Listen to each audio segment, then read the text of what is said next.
Perfect. Thank you very much. Good evening, everyone, and thank you all for joining. My name is Louis, as I've been introduced. So I'm basically one of the senior talent partners at Flipdish. I'm definitely going to answer as many of your questions as I can, but I'll start by just flicking through this slide. So Flipdish, simply put, we're a remote first company with a focus on employee motivation, performance and productivity. So what I'd like to do is I will spend the first slide just introducing myself. So unfortunately, I'm not in Ireland at the moment. I'm actually sat in sunny London in the UK. However, I do have quite a big presence in our Irish office and spend a lot of time sort of split between the two countries when we're allowed to do so. I joined Flipdish last year, so I'm about 7 months in after our Series B funding. I've got about 7 years of recruitment and talent acquisition experience.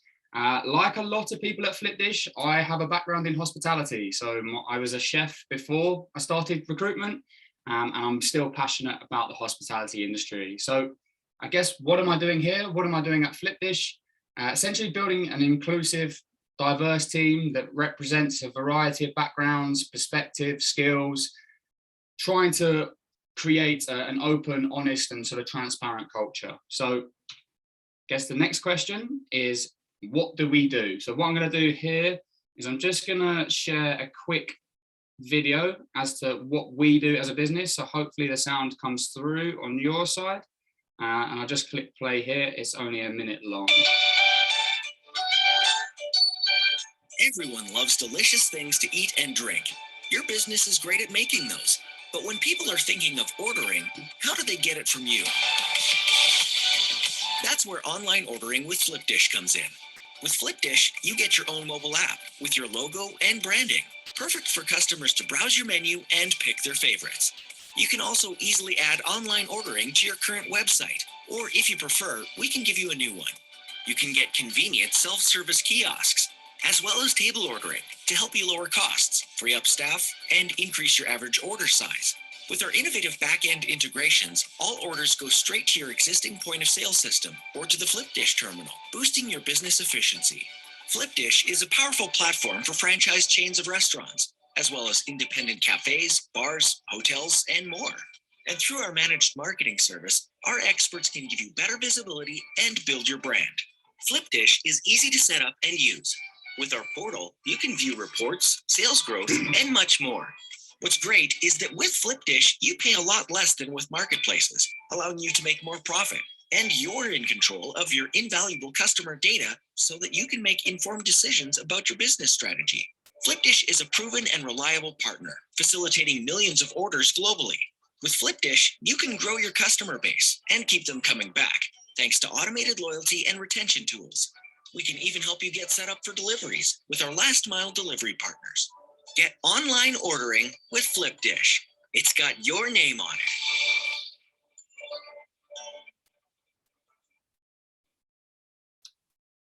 Great stuff. So just going back onto this, I'll just share my screen again. Slideshow. So yeah, as the video said, just to give you a bit more clarity, hopefully that's just loading now. Perfect, we're back. So as the video said, what we do is we essentially provide tech solutions, so SaaS-based solutions to the hospitality industry, essentially connecting them to the consumer, i.e. me, you, anyone that orders food, rather than having to go through a large aggregator platform. So that is always the question I get asked when I'm recruiting is, are we Just Eat 2.0? The answer is certainly not. And if anything, we are trying to be the exact opposite. So on the takeaway side of things, we have websites, apps, and kiosks. Our big motivation here compared to Just Eat is that we're trying to give the restaurant the branding and their customer data back rather than stripping them of that. We have also, through the pandemic, started revolutionizing the in-house dining experience. So your quick response codes, your kiosks, your table ordering platforms. And that is essentially covering the issue of the lack of staff within the hospitality sector. And then we follow it up with what we call FMM, which is Flipdish Managed Marketing, which is essentially a digital marketing agency that operates on behalf of the restaurant, essentially doing that piece of work and outbound reach for them. So a really quick history lesson. It will be a quick history lesson because we was only founded in 2015. What I'm trying to show here is the power of a remote workforce and how that quickly and how quickly you can grow with hiring remotely. So right at the beginning, 2015, we're founded in Dublin. We're an Irish-based company. Connor and James McCarthy. We finished the year with a total headcount of 3 people. Fast forward 2 years, we now have customers live. The Flipdish beast is turning, and we now have a headcount of 13 people. All 13 are office-based in Dublin currently. In 2018, the remote revolution starts for Flipdish. So we hire our first employee in Spain. That employee is followed by our second, third, fourth, and fifth. So we now have 5 remote employees with a total headcount of 25. In 2019, we identified that fully remote is essentially the way forward for most of our back-end roles. And what I mean by that is that so in 2019, we spun up teams in the US, in Spain, in Germany, the UK, France, and continued to build our in-office team in Ireland as well. And that got us to 80 people. So you can see how quickly we jumped then. 2020, I'm sure no one wants to talk about it, but for us, it was a good year for recruitment and a good year for remote hiring. So need we say more? We didn't have a choice. We went 100% remote, the same as everyone else. And we had a huge surge in demand for Flipdish. So the ability to hire remote was an unbelievable, I guess, push for us. And we was able to really sort of drive that remote hiring, essentially doubling our headcount from 80 to over 160 within a 12-month period, over a year that had so much uncertainty. We wouldn't have been able to do that without remote hiring. So you're probably wondering, how did we end 2021 with that carried on? I have another really quick video to try and keep this interactive as to how we did that. So this is essentially a summary of 2021. 2021. What a year, right? Here's a look at what we've been up to at Flipdish, one bite at a time. We've been laser focused on our mission to empower a world of diverse and independent food businesses with our world-class technology and support. We hit 7,000 customers across 25 countries, helping them take control and say adios to aggregators. We processed millions of orders for a multitude of taste buds.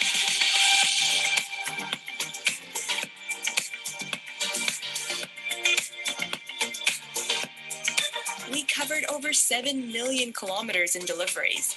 That's 9 times to the moon and back. We welcomed our 300th employee and our 133rd pet, and we went remote first. Tiger Global invested over $48 million to fuel our growth and innovation across QR codes, kiosks, integrations, and partnerships. Our products got even better thanks to our amazing engineers working around the clock building new features and improvements, including a major facelift for our ordering UI, delivery tracking in the portal and terminal, bulk hide or show menu items, fast and easy payment methods for kiosks, Google Pay and Apple Pay in apps, and animated GIFs on menus. And that's just the start. We launched Flipdish Academy, returned to Sky News, hit the airwaves with our podcast, and traveled to meet you in person. And people are noticing.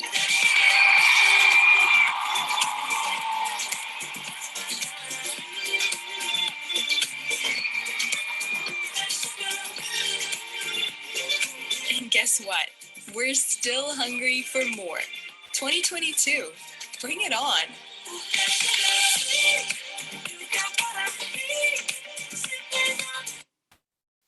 So yeah, as you can see, busy year.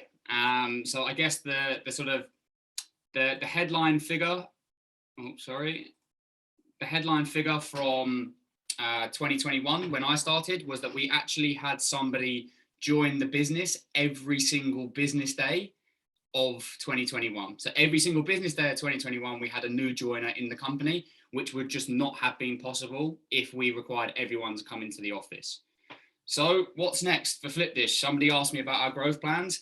It's not been a bad start to 2022 for us. So any of you that are based in Ireland, we was in the news in Ireland. So circa 100 million in Series C funding from Tencent, essentially putting Flipdish as a tech unicorn status with a valuation of 1.25 billion. And we're on a quest from having 7,000 customers to 500,000 customers. So that's the figure that we're looking to get to. So that's people that are asking about growth. But how? Essentially, I'm looking for remote colleagues, and a lot of them. So what I'm going to go through is just to be totally honest with you with what's remote and what's not at Flipdish. So we are a remote first organization, but not every position is 100% remote. Every position is 100% flexible, but not 100% remote. So we'll just go over the business areas. So who's remote? Marketing, people operations, engineering, finance, legal, customer support, our partnerships, our IT team, our product team, and all of our C-level leadership team. They're all fully remote. Time for a bit of honesty as to who's not fully remote. So our sales, our customer success, and our client operations team.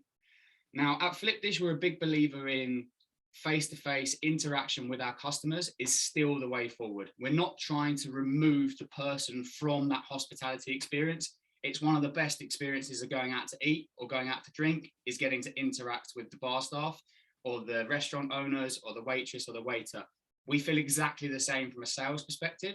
So our sales roles and our sales staff do visit clients in person. So for example, if we have a sales role available in Ireland, we need that person to be based in Ireland so that they can still visit the customers. All the other roles, all basically non-revenue generating roles, are 100% remote. So some tips for remote interviews. This isn't gospel. This is just what I come up with. My biggest thing is to relax. Things go wrong. You know, realistically, when you're interviewing remotely, things go wrong. I'm sure we've all, over the last 2 years, had someone appear out of the door whilst we're on a video interview, or someone make a noise, or the doorbell go, or the dog bark. No problem at all. These things happen. The best you can, try and find a quiet space. Try and test your technology. Technology is probably the thing that goes wrong the most on remote interviews. So definitely try and check that. And be prepared. A lot of people don't prepare for remote interviews as well as what they would do as in-person ones. And I think it's equally important to make sure that you're prepared. Use the recruiter's knowledge. So I know Flipdish. I work for Flipdish. If you ask me a question prior to your interview, I will tell you with the best of my knowledge, without giving anything away, as to what life is like here, as to how you can, you know, position yourself to be successful. And ask questions. 50% of interviews are for us to find out whether you're right for our job. 50% are to find out whether Flipdish is right for you. Make sure that it is, and make sure that you ask them questions. So who is a future Flipdish'er? What do they look like to us? So nobody embodies diversity like the food business, and we're absolutely no different here. Being a foodie goes a long way. A lot of the staff here have worked in hospitality. Unicorns, as we are now one. We are one of the 80 tech unicorns in the whole of Europe. They are tough animals to tame, so things go wrong. We need natural problem solvers within Flipdish. Ambitious and hard work. We're a growing startup. We can provide pretty much endless growth opportunities with the speed of which we're hiring and growing for the right hardworking and ambitious individual. We do work hard. We are driven by product demand, and our product is in high demand, but we work hard for each other. We have a really good team here. If you're going to be a successful remote employee, you have to be self-sufficient and self-motivated. It's very, very easy to get out of that, and there is nobody checking on you. We don't like to do that. We don't like micromanagement at all. So self-sufficient workers is exactly what we're looking for. So how do we support a remote working culture? There was a big thing that when you go remote, you lose culture, which I agreed with initially, but we are putting things in place in order to make sure that we still have that. So the recruitment and onboarding process on the left-hand side, you are not a guinea pig for us. We have onboarded well over 200 people remotely now. So you're definitely not the first person to go through that process. Throughout your interview process, you will meet peers as well as managers. So we're trying to get it to the stage where you know people in your team before you even join them. We have something called a buddy system, whereby on the first week that you join, you are hooked up with someone who is not in your business area at all. So my buddy, when I joined, was a software engineer in Ireland. And when someone else joined, I'm also a buddy for a salesperson in Ireland as well. So you basically have someone that you can go to for questions, and you have video calls with them throughout your time at Flipdish. We make sure you've got the tools. So all of the equipment is absolutely provided. And in your first week, you're introduced to every single team manager across the whole of Flipdish. So people that you might never speak to in your time here, you are still introduced to them, just in case there is a query, you can go to them. Slack channels. It's a brilliant way to find common ground. I have put 2 pictures here of my favorite one at Flipdish. We have hashtag Flipdish furry friends. So people go here and they stick pictures of their dogs. As you can see on the left-hand side, we have Phil Wood, who's also in our recruitment team. His dog is teaching me some tips on how to be better at my job. And then we've also got the amazing Molly, the day before, the before and after photo of her groom. So find common ground. We have hundreds of Slack channels on Flipdish, from F1 to books to lunch clubs. Find common ground with people, and then you'll get friends that way and colleagues that way. Once you join, fully transparent leadership is an absolute must for us, but we make sure that all meetings have an objective. When I first went remote in 2020, I wasn't at Flipdish, and I got into a bit of a rut of just being stuck on camera all day, whereas we're very much objective driven, that you make sure that each meeting has an objective. Just because we're fully remote doesn't mean that we don't meet in person. So we have an open door policy here at Flipdish with our offices, whereby you can go into the office any amount of time that you want. I personally choose to go into our London office once a week, twice a week. But we also have team meetups once a quarter where people from all over Europe travel to, obviously we haven't done this in the last 2 years, but typically travel to the Dublin office or to wherever and meet their team in person. We run regular team meetings where you're not allowed to talk about work. So you know, just do not talk about work. It's an absolute must. We have really clear progression and mobility within teams with really good training and development. And there's a mental health awareness program as well, and mental health awareness Slack channels that if you need to reach out to anyone, then you absolutely can. And most importantly, flexibility and fun. You know, one of the best things about working from home is managing your own day and managing your own time. So what next for you guys? This is our recruitment team on the left-hand side. So we've got Phil Wood, Richard Snowden, Louis Thorne. Our email addresses are there. If you wanted to jot them down, feel free. Apart from that, if you go on flipdish.com, there's a big page for careers on there. All of our live roles are on there. There's around 100 live roles at the moment. So, you know, if you want to apply, you're certainly helping me out from that side of things. Or equally, hit me up on Slack. I'm on the Jobs Club Slack channel as well. So feel free to hit me up on that. Aside from that, I really appreciate you taking the time to listen to this. And I haven't been able to see any questions come in, but if there are any, feel free to shout them out now. Great. Thanks a million, Louis. There were a few things that came in, and what we can do is, if you can, you stop sharing there, then we can come back and we can have a chat there. One of the things I wanted to ask about was, you said managing your day is a must. So we all know, maybe most of the people here on this call have been working hybrid or working remote in some form. Yes. So there is really a lot of experience probably collectively, and actually it'd be good at sticking in the chat maybe ways that you've been able to manage your day. But knowing that, the position you have within Flipdish, Louis, you're working with people all the time, trying to help them to get the most out of themselves. So do you have any tips for anyone who's considering working in Flipdish? What are the sort of things that work for your company? Yeah. So my first point of call here is to make sure you book your lunch hour. You have to be able to do that. It's not as easy when you're all in the office. Sometimes, you'll have 12 to 1, everybody drops their tools and goes, but just make sure that you book that, because that's the time that you need. Something else that we do at Flipdish, which has proved really beneficial, is on a Wednesday, we have no internal meetings day. So the whole of Flipdish is not allowed to book an internal meeting on a Wednesday. So it's very good for productivity. It's good for getting projects delivered, getting them tasks that you've put off and off and off done. So that is something that we are trying to drive hard. Obviously, it's difficult. It's good for us because it frees up our managers' diaries for interviews on Wednesdays as well. So typically, it's a good day for us to arrange interviews. And it's some way that we're trying to drive, that balance between needing a meeting and needing to deliver.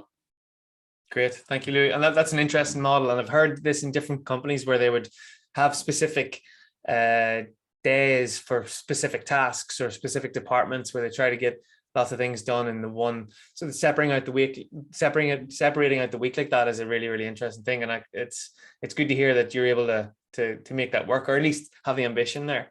Huzaifa has a question. You mentioned that some of the roles are fully remote, some of them are partially remote, as in maybe the sales would have to be based in the country where they're selling to. But for those fully remote roles, what does that mean? Does that mean anywhere in the world, location completely agnostic? So this is part of our growth plans. So at the moment, we are only based across we're mainly, all of our engineering function, for example, are based in mainland Europe. So typically what we ask is we don't mind too much where you're based, as long as you're willing to work to GMT hours. Yeah. Okay. From that side of things. So it starts getting complicated when you push past the Middle East or to the US, because obviously there's a much bigger time zone. So for the fully remote roles, like we have workers across Europe, all across Europe. That's absolutely fine for us. Apart from that, it's just making sure that you're happy to work, them European, the GMT hours time zone. And that actually brings us on to a question that came up about async and asynchronous communication and technology. Firstly, obviously time zones are important for meetings where people have to be sort of working at the exact same time. But I know in your culture, there is an async, there are lots of async tools. So maybe explain for us how you approach async in Flipdish, and what are the things that work for you, like in your team, for instance? So a lot of our communication, so we want everyone to manage their day. So realistically, you can work any hours you want, as long as you attend the meetings that are team meetings and that they're booked in. All of our communication internally, all of our communication internally is done through various channels. We've got various chat boxes. Everyone communicates through Slack. We're entirely sort of G Suite. So all of the Google Docs are sort of regularly updated. So everyone is communicating from that side of things. So it's how we try to do it is we try to give people the freedom to arrange their day as they can, providing that they're at, so for example, we need people to be at team meetings, we need people to be at strategy meetings, we need people to be at these kind of meetings. Aside from that, we don't mind if you start later or end later. To us, that's not a problem. And obviously, if you're having meetings with clients or customers, you have to make sure that works for your client or customer, that you're there when you say you're going to be there, and exactly. You can't move those things too much. Exactly. So for example, our sales reps in Ireland would look after a region. So for example, if they looked after, the Leinster region, for example, we would expect them to manage their day that whereby if they're driving down to a city, that they will have all of their meetings booked for that day. So rather than being on the road all the time, we would expect people to be able to manage their diaries so that they've got all of their meetings for Dublin in one day, they've got all of their meetings in Wexford for another day, and then days in between they can work from home. Got it. And this maybe answers Ida's question about planning. Sort of, you're trusted to do your work on your own rather than everything having to be planned minute by minute. So thanks for that. We've got a few questions from Gavin and Josefa and Marina about sort of the recruitment process. Gavin says some of the people that maybe he's thinking of that might be interested in these remote positions may not have experience of the tools and software. So what's your take on when you get someone in? Do they have to have done everything that they will be doing, or is it kind of where you're looking for a fit rather than the exact experience? It really depends on the seniority of the role. Like for example, if we're looking for a specialist in developing QR codes, then we would probably expect someone that has that experience. Sure. One thing I would say is that anyone who works in sales, activations, or customer facing roles, they go for a training program when they join, essentially giving them a deep dive into all of our products. So, they get trained on how the kiosk works, they get trained on how the websites work, they get trained on point of sale systems.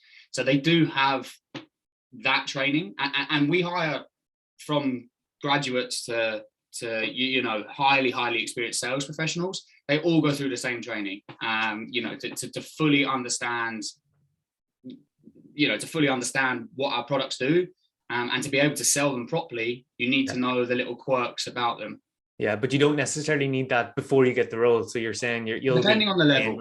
Yeah, depending on the level. Like we're all about attitude as well. Like 50% skill, 50% attitude is I think a pretty good hiring model for any company, really. Yeah, and this is something I've heard from Flipdish, that maybe you've got the skills, you've got certain skills, but as long as you're ready and willing and able to learn and to apply yourself in that sense, I think there may be people who wouldn't be overly familiar with G Suite. They might not be, fully sort of comfortable in Slack, for instance.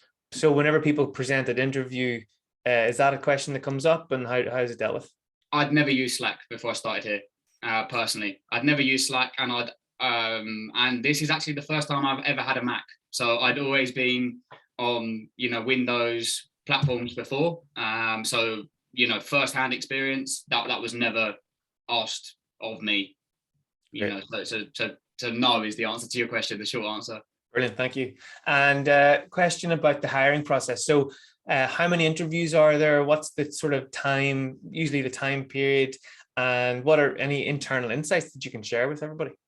So the interview process is different for every role. So we tailor it for every single position. So it really does vary. One thing I would say is that this year, one of the key focuses for the funding round and for the senior management at Flipdish is speed, and is speed around hiring. So we're definitely not going to draw out an interview process. That's just not something that we're going to do. So what I would say is that typically one of the recruitment team will ring you first. They will give you a bit more of an insight into Flipdish, and tell you more about the role just to make sure it suits you, tell you a bit more about our culture, make sure it suits you. Then there would more than likely be 2 or 3 stages of interview, depending on the level of the person coming in. But again, we have that flexibility whereby if you're not working currently, we are happy to put all of them interviews in one day, but we also respect that people have jobs and lives and careers outside of Flipdish. So if we need to break them over 3 days, we can do. We don't have a fixed structure. So we try to keep it as fluid as possible. Okay. That's really useful, really useful. And just before, there's a few more questions, but beforehand, all the open positions are currently on the website, right? Correct. Yep. So everything is on the website. We have about 50 advertised on LinkedIn, but if you want every single role, they're on the website. What I would say is that we are adding new roles regularly. So, if there's not something on there at the moment, I wouldn't be downhearted. And if you are genuinely interested in joining Flipdish, then I would look at reaching out to one of myself, Phil, or Richard, just to say, is this upcoming? Because we do have that vision. Yeah, that's brilliant. And that was my second question there about you're accessible to people through your email. You've shared it already. Yeah. So that's brilliant. And if you want to, you can just pop it in to the chat as well if you like. But Grania has shared that link to the Flipdish website just for all those vacancies. So yeah, keep an eye on that. Okay, guys, we've got about 10 minutes left. So we're going to finish on the dot so you can all get your dinner or your whatever time it is with you. Okay. Or your takeaway via Flipdish. Yeah, there you go. Product placement. So we've got a question about a technical customer support analyst role. Yeah. And there's just a few people asking about specific roles, customer support. So if someone had a background in tech support as well as marketing for a food tour company, yeah, what's the best way of sort of framing those? Is that a good combination to highlight those, or should you emphasize one over the other? That's for the technical customer support analyst role. My advice here, I've been through the recruitment process at Flipdish. So when you apply for a role at Flipdish, they ask you, or we ask you, for your CV, but also a covering letter. You don't have to put the covering letter on there. If you feel you are suitable for more than one role, or if you feel, like for example, CVs are really, really hard to get across your personality, your interests, what really motivates you. It's more of a script of what you've done previously. So utilize that cover letter to, I read the cover letters because I spent a lot of time on mine. So utilize that area to focus on certain things. So if you want to combine your sales and marketing experience, but I guess to answer your question in short, I would make sure that you focus your interest for the role that you're going for. If there are more than one role, that's absolutely fine. But then I would just make sure that you go, that you schedule it that way. And if it were a customer support or customer facing or client facing role, have you ever had sort of video submissions where people present themselves instead of a cover letter? Is that the kind of thing that you facilitate through your applications, or is it mostly sort of documents? Mostly documents. I'm not going to pretend that we get lots of video through. So, but it's definitely something that we support. Like, so for example, we're looking for web designers at the moment. They are, and they then give their sort of their history of websites that they've designed, or if we're looking for software engineers, they often give their GitHub links. So I would definitely recommend that. There's always good ways to stand out, and whether that is providing your website, your blog. A lot of people here who I've looked at and interviewed previously keep food blogs, because they may not be 100% right for the role, but if they're coming in for a very junior role and they keep food blogs, that's something that would interest us, So, and like you said, it is a way to get across your personality, especially if you're presenting yourself to your colleagues and your teammates, but also potentially customers.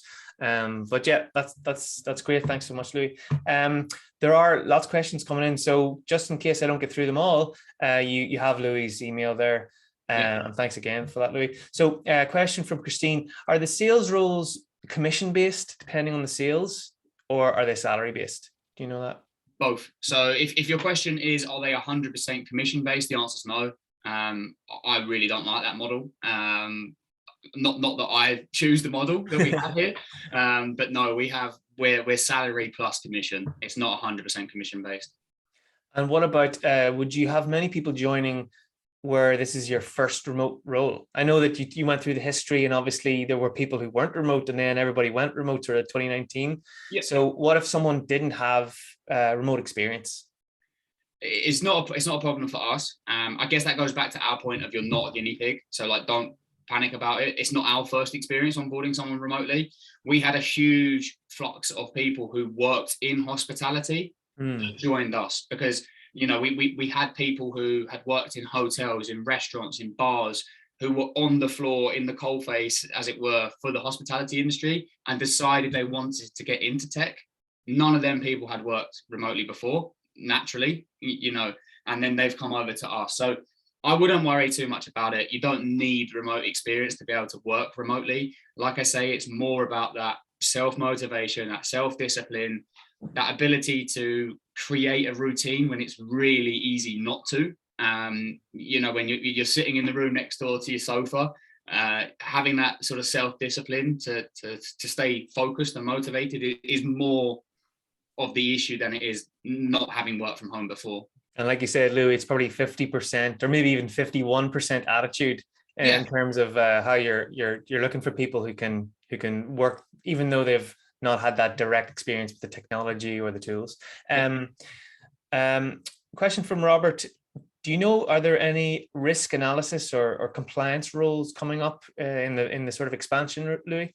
I would have almost be certain there will be. So I think it's fair to say, Robert, that every single one of our teams is going to grow this year. You know, there's not a team that is going to scale down. Is the best way of putting it. So realistically, you know, our legal departments, our cyber security departments, our IT departments, you know, when you're sort of moving into that compliance and risk space, depending on which side you're on of that, you know, all of them, you know, aforementioned departments are going to grow. Brilliant. Question from Vanessa. Do the sales roles start with an existing pipeline, or do you start from cold? Like, is there an existing network? What stage is it at now, Louis? This really depends on where you're based, in all honesty. So in Ireland, so if Vanessa's based in Ireland, for example, we're a relatively well-known company. You know, like we're a relatively, you know, we have a presence, we have a number of clients there. However, if you're joining our sales team in a country that we have one or two customers, then realistically it's going to be a pretty cold role, you know, from that side. But I guess the difference there is that you can create something yourself, and you can start from scratch, and you can have full ownership of how you tackle that environment or that new country or that new city or that new area, and you can really make it your own. Or you can pick up where someone's done all the good work for you, and then you sort of carry on the good work. So we try to give you, you know, if you join as a salesperson, you're going to have a manager who's going to help you market map. You know, you're not going to be dropped into a country and expected to bring on 1,000 restaurants. You know, there will be a strategy behind that. Great, thanks, Louis. And we had a question a wee while ago from Janine and from Ken, kind of talking about Flipdish's long-term strategy. Now, you mentioned it before, like the expansion. So would it be, do you think it's going to go even more global, more remote, different time zones? Maybe you have an idea of what the long-term strategy is? Yeah, I would love to say that I'm... You're the man to ask. Yeah, I'd love to say that I am sat in a room setting that strategy. Look, what I do know is that we're continuing to grow globally. You know, like we're not, you know, we're expanding out of Ireland, the UK, you know, where a lot of our clients are currently. We'll still have a big focus on them areas, but we're like this year, we're growing across Spain, we're going across Italy, Portugal, France, Germany, the US is a massive area for us. And essentially like identifying different business areas that we can go after, you know, outside of the takeaway business, for example. So there is certainly expansion across, you know, different time zones. I can't tell you what we're going to do outside of what we currently got, but we're definitely growing in the countries that we have a presence in. We have 7,000 clients in 25 countries currently. So realistically, we'll grow then 25 countries before we start looking more. Okay, wonderful. So there's so much scope there, and it sounds like an extremely exciting time to join Flipdish. And like you said, new rules popping up all the time. So can only recommend everybody keep an eye, even when you're watching back on YouTube. Make sure we'll put the link in the YouTube so you can just click away and join in the conversation. And thank you so much, everybody. Thanks to Janine. Yeah, should check out the positions. Thanks, Deborah. Really appreciate it. We're going to finish up now in a minute, so get these all the way back to your lives. Thanks, Vanessa. Thanks for joining us, and thanks a million for Louis. It was really, really insightful, and you're very good to give people your email and to answer any questions. So thanks, Marina. Thanks, Grania. Thanks, Katrina. Thanks, Ben. Thanks, Robert. And anything else you want to add, Louis? No, not from my side. Like, obviously, just keep an eye on what's out there. Like, we're very active online. We're very active on LinkedIn. So give us a follow, and you'll see you know, what we're doing. We attend a lot of trade shows as well. So, you know, I know that this is all about remote working, but we still do believe in that in-person touch as well. So feel free, you know, if you're in an area that we're in, feel free to come and say hello. Brilliant. Okay, thank you so much, everybody. Thanks again, Ken. Okay, so we'll see you at the next Jobs Club. Keep an eye on all Grow Remote's channels. Make sure to join the Slack. The Slack will be in the YouTube link as well. So once again, thanks, Louis from Flipdish. We'll talk to you soon. No worries. Take See care. you guys. All the best. Bye.